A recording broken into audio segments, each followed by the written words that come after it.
the cameras in surgery are not better than the cameras of our phones. And it doesn't make sense to me. All of our efforts are to visualize the blood and the oxygen content in the blood with an approach that it is as seamlessly integrated as possible with the rest of the workflow. I cannot stress how important it is, the relationships you build with your team. It's a lot of that is work. This is work. All the way through exit, you think about funding. And obviously, as soon as you reach one milestone, you start thinking about the next one. Your mind is always like this, and you never just stop a day and go have a, sparkling wine and celebrate the fact that you closed the round.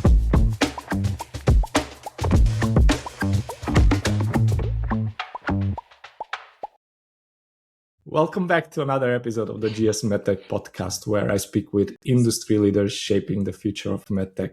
I'm Damian Medarski, and today I'm joined by Dr. Maria Leiloglou, co-founder and CEO of Enacuity, the first software-only hyperspectral imaging for surgery. Maria, thank you for joining me today. Thank you so much for having me. It's a pleasure, and I look forward to the chat. Perfect. So you did PhD on imaging for guidance in breast-conserving surgery, then went on to found or co-found a company. What did you see in the operating room and in the technology that convinced you this needed to exist and you wanted to be involved in? I would say, first of all, I was lucky to have a very well-rounded PhD, and I got to understand all the aspects from development to translation to how this could affect the shareholders. And the two main points that really got to me was the potential of the technology. So we would see some early indication that this could actually work and visualize more information for the surgeon. And the most important thing, of course, is discussing, to my and to your surprise maybe, not with the surgeons, rather the patients. I understood how this could really change their whole experience. So that was the main motivator to keep going with this. Very interesting. And I guess more and more recently, the actual companies being developed and the products are looking at the user experience much more than they are looking at as just the natural user that's utilizing the technology itself. So when we were preparing for this podcast and having the initial conversations, we were chatting about the fact that obviously you're a spin out. And an interesting fact that you mentioned was that you're a spin out from two universities, which to me, it was the first one that I've heard about, but maybe you can tell us a little bit more. How did a single company emerge from two institutions? What did the IP and equity negotiation actually look like? Yeah, this is an interesting aspect of the company. To the best of my knowledge, the first and only double spin out from Imperial and UCL. And never to repeat again. I don't know. It worked out for us. So maybe that would lead to more double spin outs and more co-development between the universities. So I think right now it's very helpful to us because we get to have, as I say, the best of both worlds. Yeah. We have support, and in terms of talent, and in terms of network, and in terms of labs from both of the universities, which is excellent. But during the spin-out process, for sure, the fact that two very big organizations are involved is decelerating the whole process. I would say the number one reason why is because the two universities had to negotiate between them two on who will lead the negotiation with us, the company. And at that stage, there was really nothing I could do to unblock it. So they had to figure out themselves. We were a party that was not involved in the negotiations. So that was the most frustrating bit, when you know that the things are being decelerated and there is not much you can actually do to unlock it. Yeah, very interesting. So no doubt the transition from an academic to an entrepreneur is not unusual. But at the same time, I'm assuming there are a lot of academics that are sitting on promising research and thinking, what should I do? What would you tell them about the gap between a great paper and research and then a fundable company? What surprised you most about crossing it? Oh my God, so many things. First of all, I'm of the opinion that everybody can grow and evolve, and absolutely doesn't matter if your background is scientific or more analytical. You can definitely, if you want to, grow within a role and lead a company. But the skill sets, are fundamentally very different. As a scientist and a researcher, you definitely have a more prominent side towards analytical way of thinking, maybe structural way of thinking, and you deviate a bit from the social way of thinking, which is very important when it comes to business, because it's all about the people. Yeah. So you have to really grow that part of your way of thinking. That is one. And then definitely this debate, speed over rigor. In academia, we are very thorough. We want everything to be perfect. We analyze everything. For just a paper, we would review it so many times and so on. Whereas in industry, you cannot afford that. You need to be fast because we're talking about competition. Also, there are aspects that you would never be able to foresee unless you get your product out there. And there is a very good example many coaches use within entrepreneurship, which is iPhones, that there has been so many versions, and the first one was of a certain functionality, and then as you get it out there, it becomes better and better from the feedback of your users. So speed over rigor, definitely speed when it comes to business and product. Yeah. So you've kept your honorary research roles at both Imperial and UCL while running the company. Is that an asset for maybe talent and data access, or is it maybe a welcome distraction that you're managing? So I think we owe a lot to the universities. They really supported us. For us, working with both is important because I always say environment drives performance, and this is to universities that you can definitely feel that when you are working amongst people that are very, very motivated and so on. So on purpose, we wanted to keep our affiliation, and we actually have active contracts. The company has offices in spaces in both universities, and we interact with staff, students, and everyone from both universities. And of course, this opens a lot of doors. And at the end of the day, our product is meant for innovators that are clinicians and academics. That is our early pool of users, and we can find that through the universities and their associated hospitals. Amazing. So talking about the product, and while majority of the audience that I have will be medtech professionals, some of them maybe don't know surgery inside out. What is the surgeon actually unable to see today with standard white light laparoscopy that drives the complication numbers? Yeah. So fundamentally, apart from the high resolution, which is great, the cameras in surgery are not better than the cameras of our phones.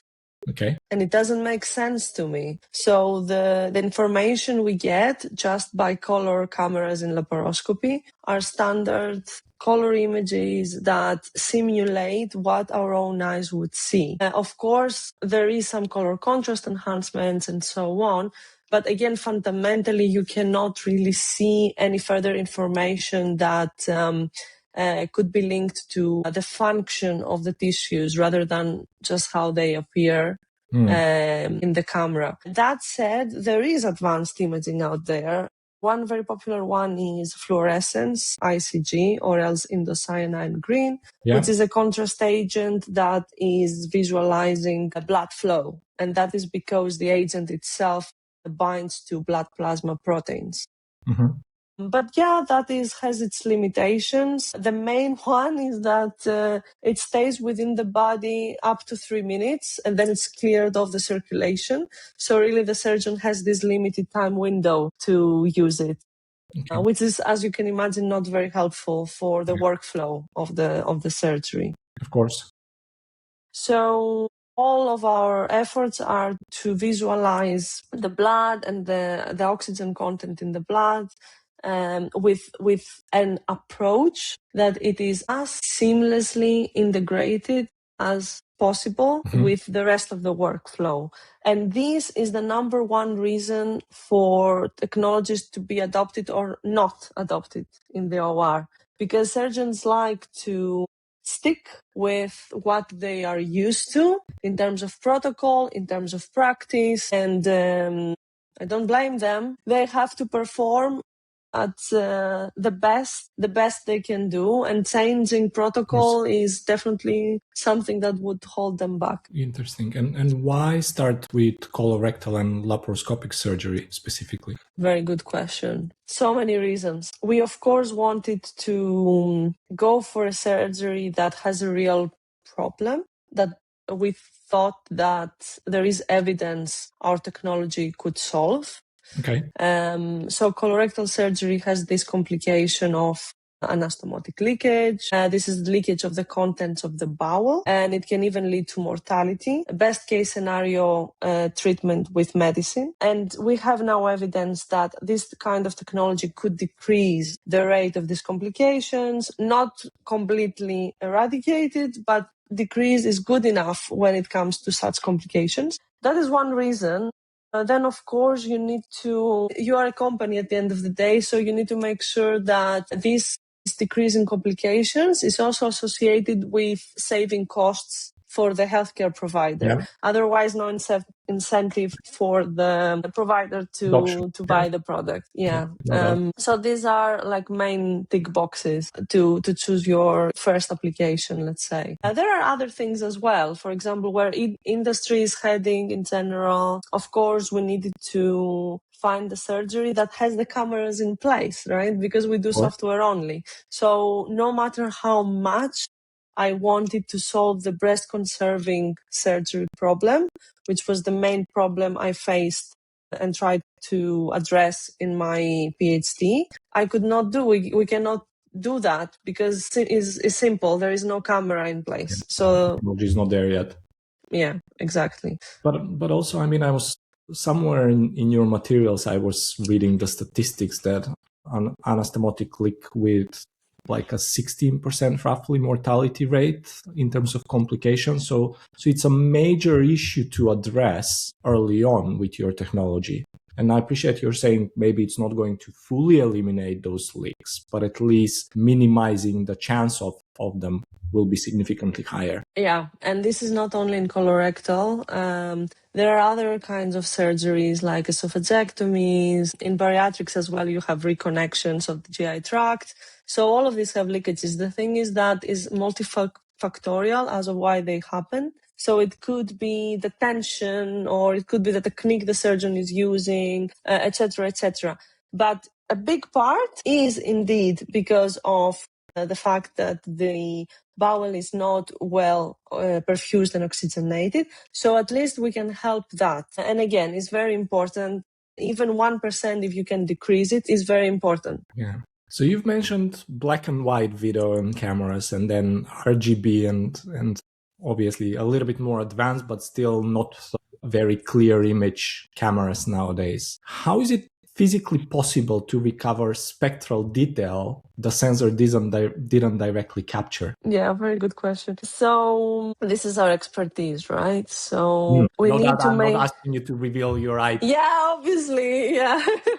Let me share the screen, give you all the details. I mean, high level is basically a source code that is learning from a precedence of collected videos that are sets of matched standard color images and their corresponding hyperspectral images, which we collect with proprietary hardware that we developed in-house. So our code learns from previous videos, not only from the color information, there's also structural information, time information, and so on, so that then it can be applied in an unseen RGB video feed that we collect upon deployment from a stack so that we can predict the hyperspectral signal. Very important, although we validate this step, the prediction of the extraction of the hyperspectral signal, this is not our end output, right? Our end output is perfusion and oxygenation, and we need to make sure that these are well validated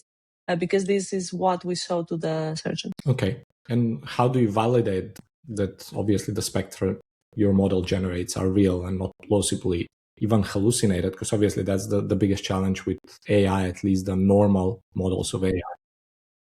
So the spectra, so this is what we call the technical validation. Yeah. The spectra we validate because we have the real spectra. Because when we collect the data for training and validation, we collect them with a real hyperspectral camera. So we know actually this scene, how it looks like through a hyperspectral camera, and then we can compare our prediction with the ground truth provided from the hyperspectral camera, basically. And how about on the oxygenation? How do you validate that? How? This is a question that everyone is facing in general. Yeah. There are a number of protocols and a number of reference devices, but for me, I'm not happy with any of them, to be honest, as a scientist. They're good. They serve the purpose, but I have my objections. So, long story short, we use industry acceptable reference devices. These are oxygenation measurement probes. I'm not going to mention companies, but there are probes out there that either measure oxygenation or some surrogate of oxygenation. And then we can, within a controlled experiment, for example, we've done experiments with occluding and releasing occlusions from hands and measuring how oxygenation changes with the reference device and with our approach and comparing them. Or in an animal model, you can also do that. We did it within a porcine study where, again, you control the perfusion and then you have your reference device and your approach and you compare them. This is generally the way we are doing it. And this is the way everyone is doing it. I appreciate that. Thank you. And you've mentioned earlier ICG fluorescence imaging. Obviously, that's, I'm assuming, incumbent way surgeons assess perfusion. And your approach is much more simpler in terms of the technology. But is there any trade-off? Are there any compromises? I mean, we are still in R&D phase regarding the final output, but I can give you some. For example, you wouldn't be getting, let's say you get oxygenation, like just an example that comes in mind. If you had a perfect hyperspectral camera that do not exist anyway, because they have their own trade-offs, let's put it that way.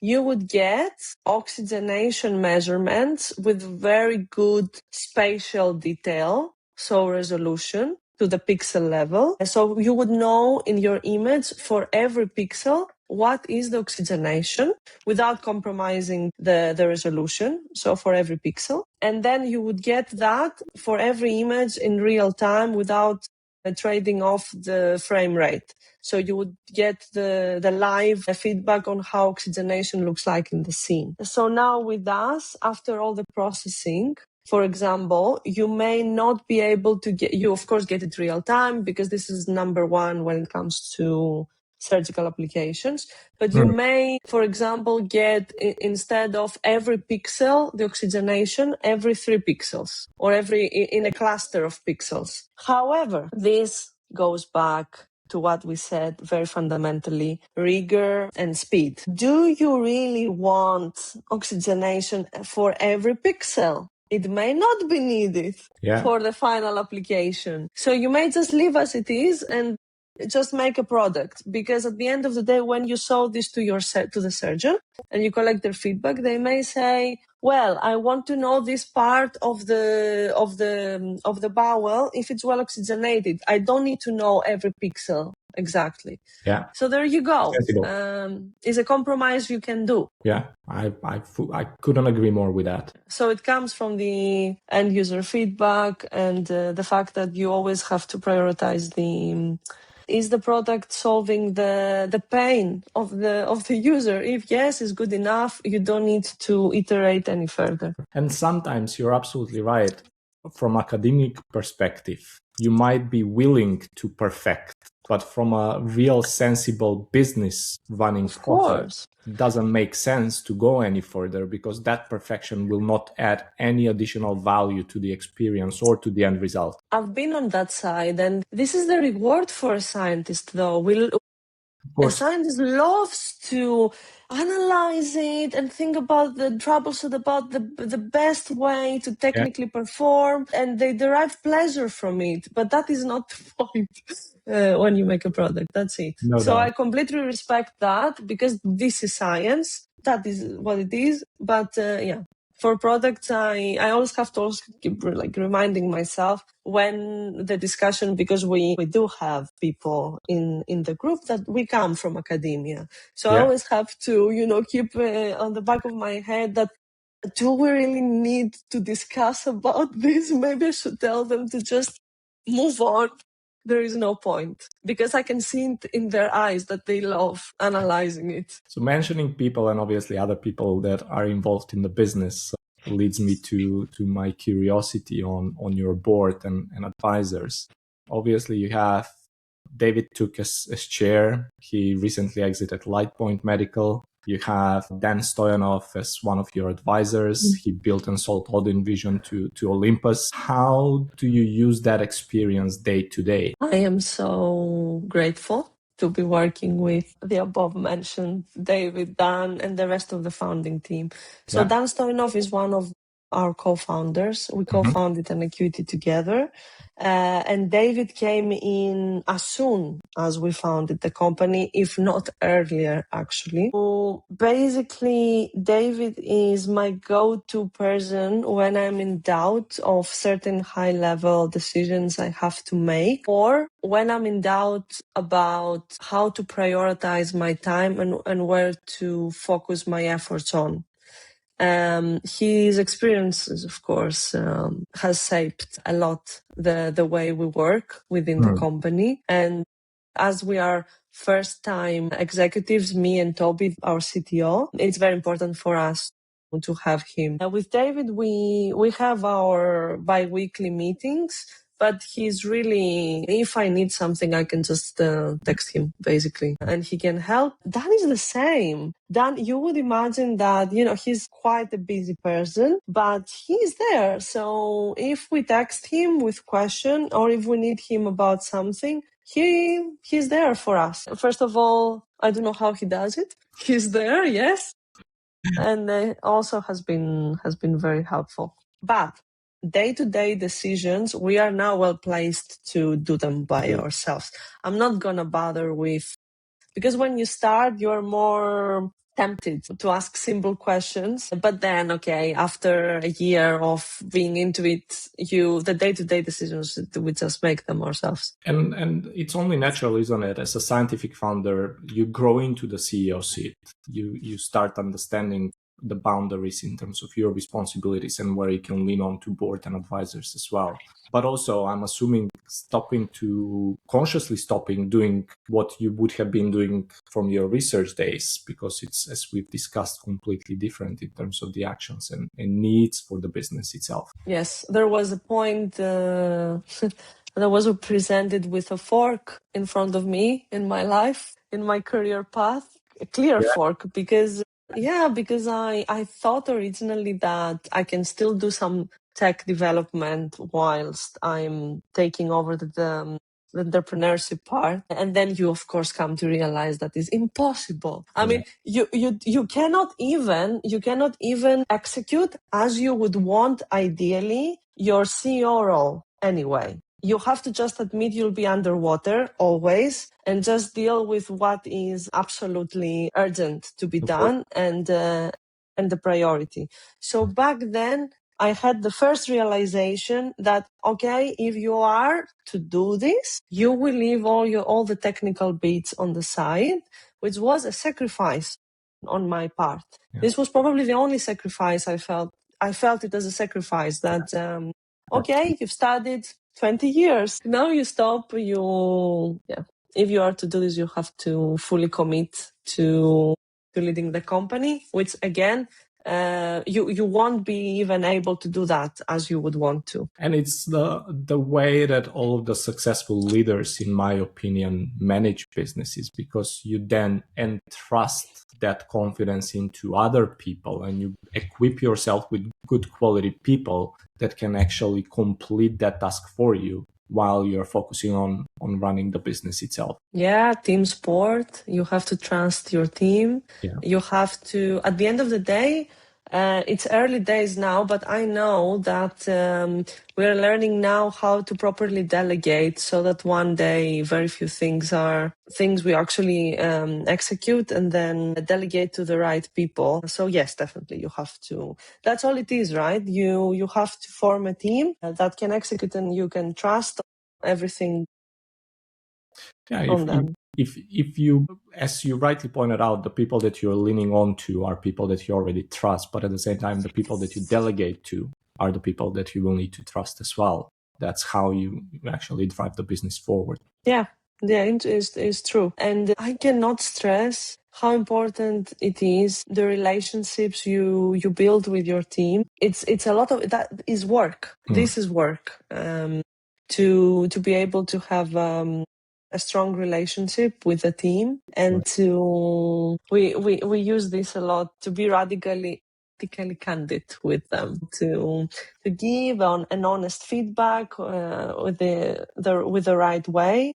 And this is how you keep going. And of course, it's like every other relationship in life. You have to keep working on it nonstop, because if for example something that your team member did you're not happy with, and you leave it, you don't say anything, and you do this 2-3 times, maybe then you cannot actually compensate for this gap that has been created.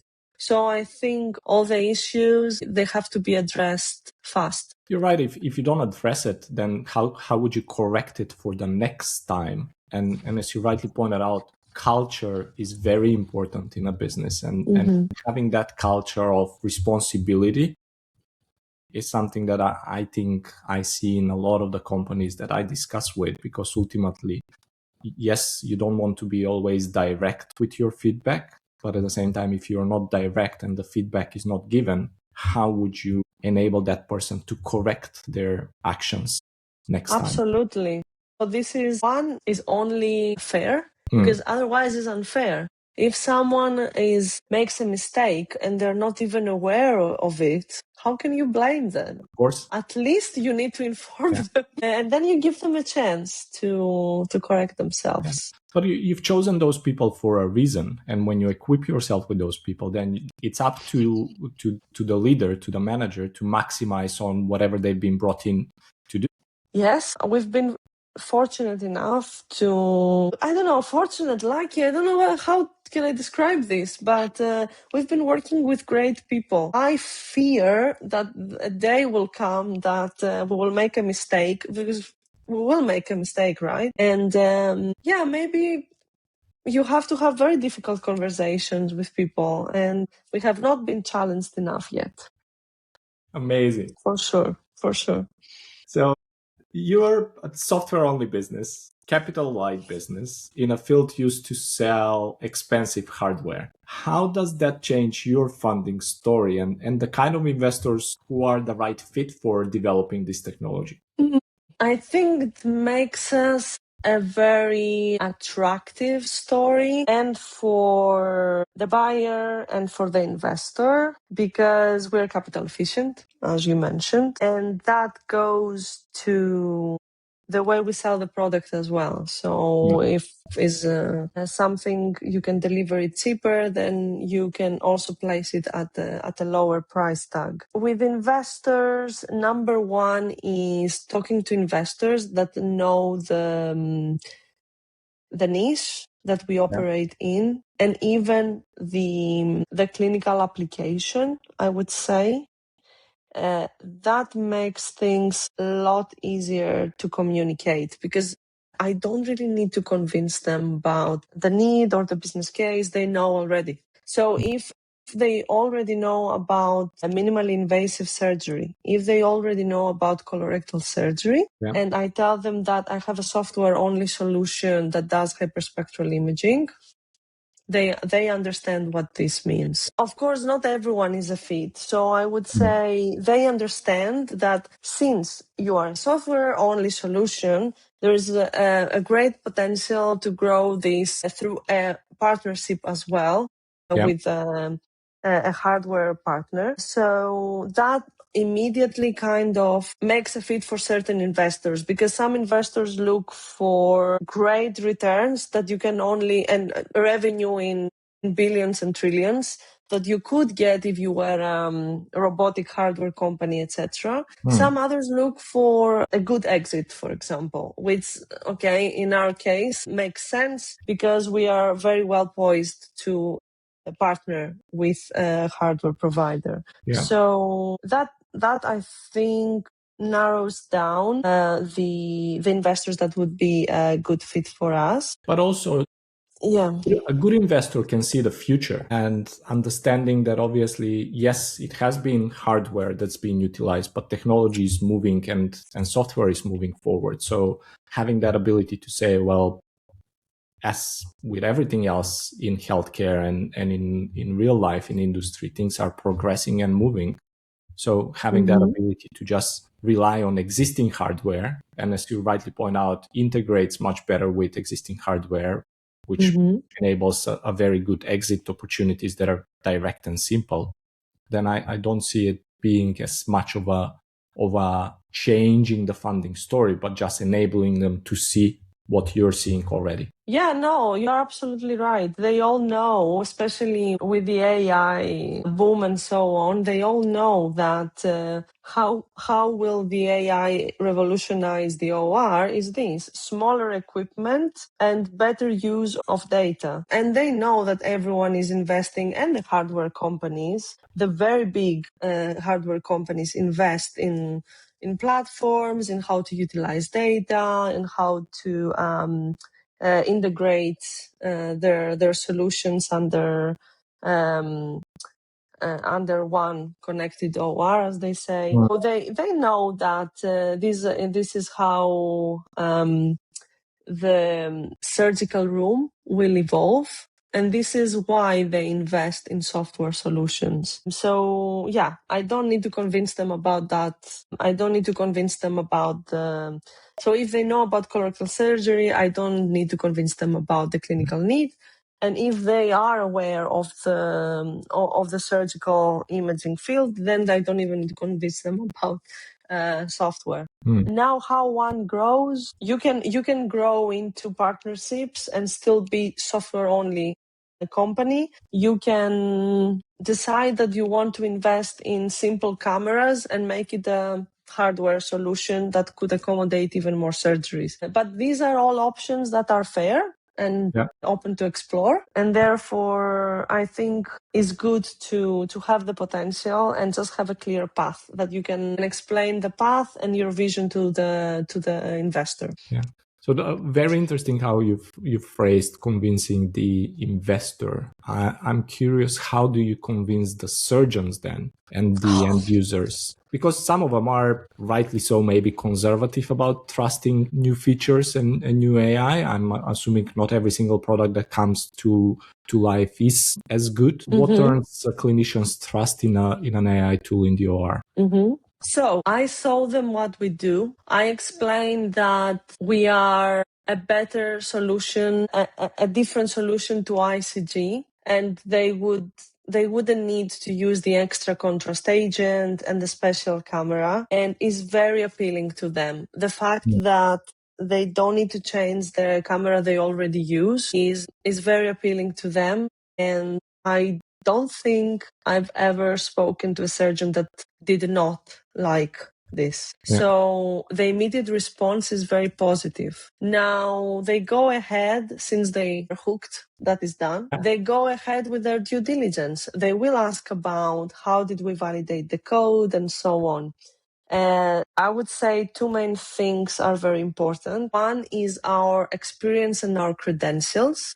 We are not any team. We are experts within our field. We have a very strong academic presence, the founding team. So that is very important. And then we sit down with them. We saw the metrics, the validation, the protocols, which is good to persuade them that this has at least a proof of concept. Now, for the clinical value, I'm not gonna say that we have proof this makes a clinical impact. We don't, because our product is not, first of all, regulated. So it has never been actually used to drive surgical decision making. But I'm confident this is irrelevant. Why? Because so many other surgical innovation products have been implemented and used, and the outcome you would need time to track anyway. It's not very simple to, with statistical significance, prove you can make impact in surgeries. You need high volumes. You need time.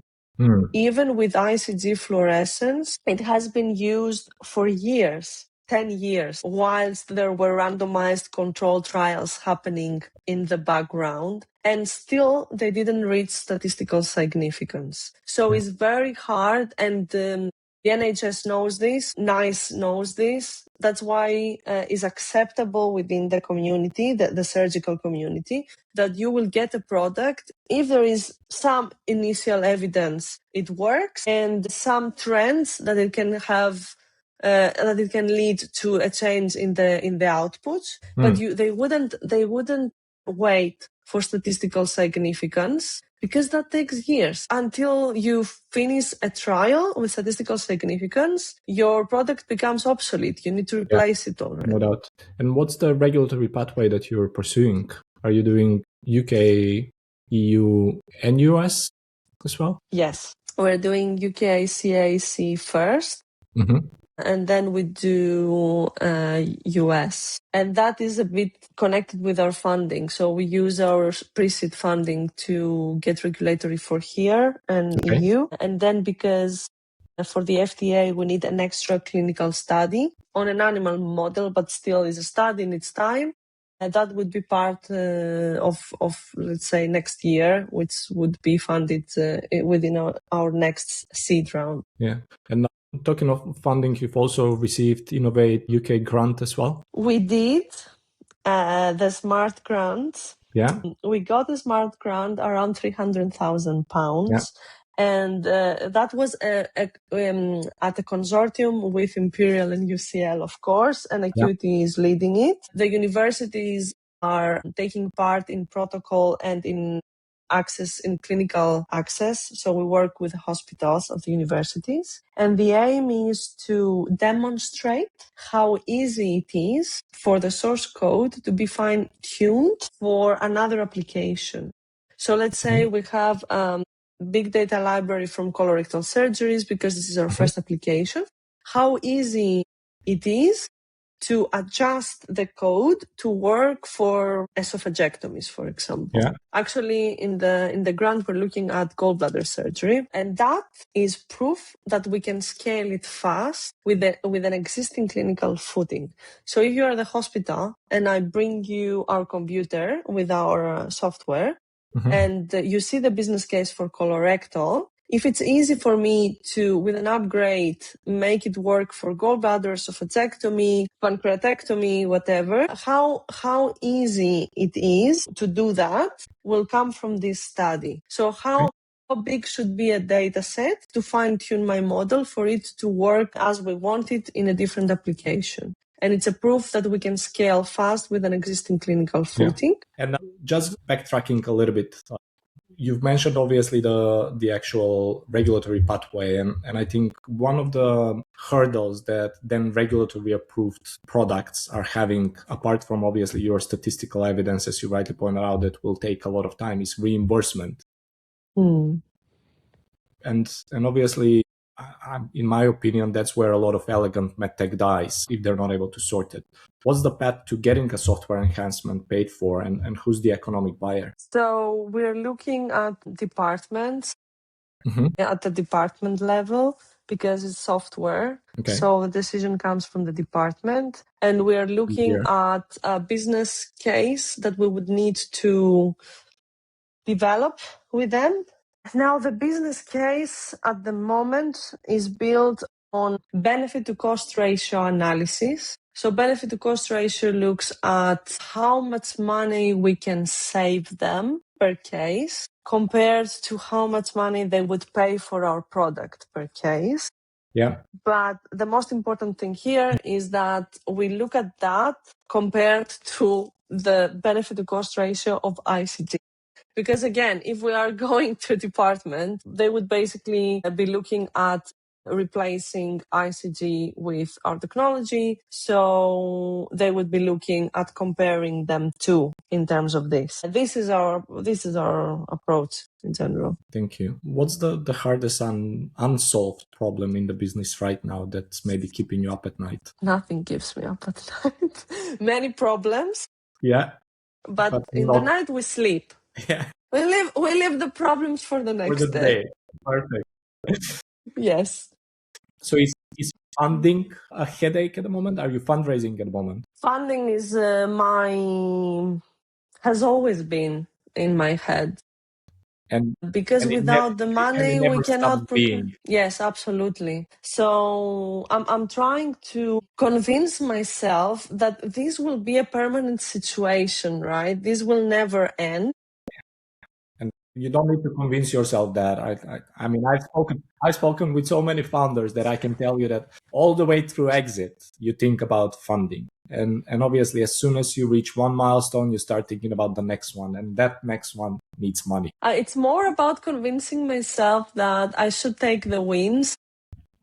No doubt. Because usually we founders, if we get some funding or a grant or close a round and so on, we just never stop, do we? We will think of, okay, I got this round, this will take me to December. So now I have to start talking to the investors for the next round and understand what milestones. So your mind is always like this, and you never just stop a day and go have sparkling wine and celebrate the fact that you closed the round or something. And it's important. But yeah, funding is definitely in my head all the time. I'm not proud of it. And my colleagues are telling me off. Sometimes everyone is discussing maybe product development, other stuff. And I will be saying something about an investor or some grant and they're telling me off. They're telling me, Maria, you talk always about money. Stop. Well, what can I do? This is my role, right? This is my responsibility, kind of. So. And unfortunately, what you're developing and what you're building does not happen without money. So reality is that, yes. Yes, absolutely. Absolutely. So where do you see Enacuity to be in 3 to 5 years? It would be a dream if there is the Enacuity box, either on its own in many different hospitals here in the US, or even better, if we work with some distributor or provider that has already a great footing within the market, and we can see our system deployed and actually used. That would be brilliant. Awesome. And as a closing question, what's the one piece of advice you'd give a deep tech founder trying to take something out of a university lab and into a real company? Oh my God. To invest in their social way of thinking, which will eventually take them a bit far from their analytical way of thinking. But business is about people and for people. The team and relationships is the most important thing. So yeah, they should definitely take that very seriously and work on that aspect of themselves. Amazing. I love that. Thank you so much. It's been a pleasure to have you on the podcast. Thank you so much as well. It's been a pleasure as well. I learned from you, and maybe we can do that another time again. Yeah, would be happy to. I think